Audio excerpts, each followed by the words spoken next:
Ataque índio do rei, sistema Keres. Cavalo F3, cavalo F6, seguindo o sistema que ia sem jogar o E4 primeiro. G3, D5, bispo G2, C6. O sistema Keres que pode ser usado contra o Kia e contra as variantes com fianqueto, por exemplo a rete também. Fecha a diagonal para o bispo sem impedir a saída do bispo de C8. É considerada a melhor defesa contra o Kia e a rete. Depois de roque,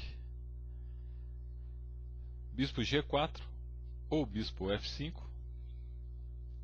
D3. Se C4 a gente jogaria uma rete, com D3 vamos ao ataque índio do rei. Cavalo de BD7, cavalo de BD2, E6. Essa é a estrutura que as negras jogam, muito sólida, para refutar a estratégia das brancas de planejar um futuro ataque central depois de desenvolver as peças.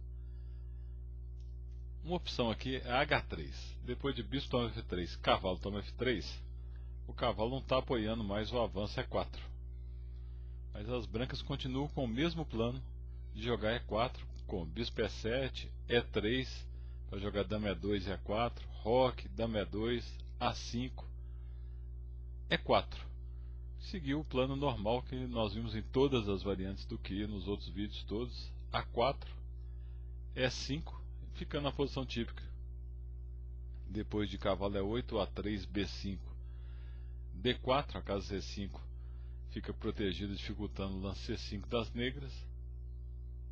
B4, insistiram no ataque numa partida. A toma B4, bispo toma B4, C4, com a ideia de dama C2.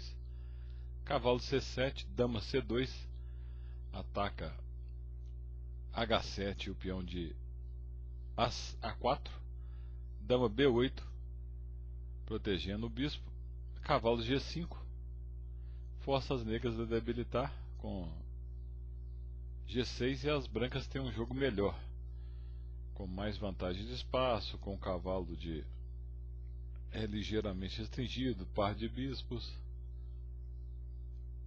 Mas nós vamos seguir E4, jogado na partida Huysman e Ullmann na União Soviética em 1966. Depois de bispo E7, H3, bispo H5, mantendo o bispo, em vez de capturar como na linha alternativa que nós vimos. Dama E2, seguindo o plano de jogar o E5 em algum momento, roque. E agora o Huysman podia seguir o plano normal do Kia, por exemplo, um D4, lutando pelo centro para tentar jogar o E5. Mas ele jogou G4. Nós vamos ver nessa partida o que as brancas não deveriam fazer esse tipo de estrutura. Bispo G6, cavalo H4, D toma E4, cavalo toma G6, H toma G6, cavalo toma E4, cavalo toma E4, dama toma E4, E5, B4. O jogo das brancas ainda estava normal, só que não tinha vantagem nenhuma na posição e ainda teriam que tomar um certo cuidado na ala do rei, devido ao lance de G4. Mas agora, depois de debilitar a ala do rei, as brancas debilitam a ala da dama também. Seguiu A5, aproveitando a brecha que as brancas deram. B5, C toma B5, dama toma B7, torre B8. A estrutura das brancas está muito debilitada, tanto na ala da dama quanto na ala do rei. Dama D5, dama C7, e depois de A4, mais um lance perigoso, B4, peão C, fica atrasado, uma debilidade muito grave no campo das brancas. F4, as brancas ainda tinham algumas possibilidades antes de F4, tentando segurar o peão de C, e em alguns casos avançar o peão de C, tentando algum contra-jogo, ou até deixando cair esse peão e pressionando para tomar o peão de A, por exemplo. pelo menos criando o peão passado em A4, mas depois de F4, além de todas as debilidades da ala do rei, da ala da dama, o próprio rei passa a ser uma peça muito vulnerável.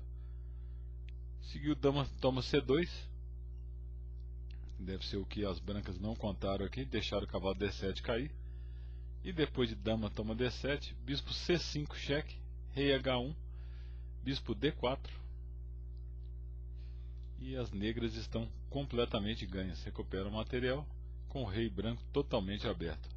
A partida acabou rapidamente depois de F toma E5, bispo toma 1, bispo G5, bispo toma E5, bispo E7, B3, agora esse peão passado é decisivo, bispo toma F8, torre toma F8, D4, D2, dama B7, bispo toma D4, bispo D5 e bispo E5, ameaçando mate e ameaçando, dependendo da defesa,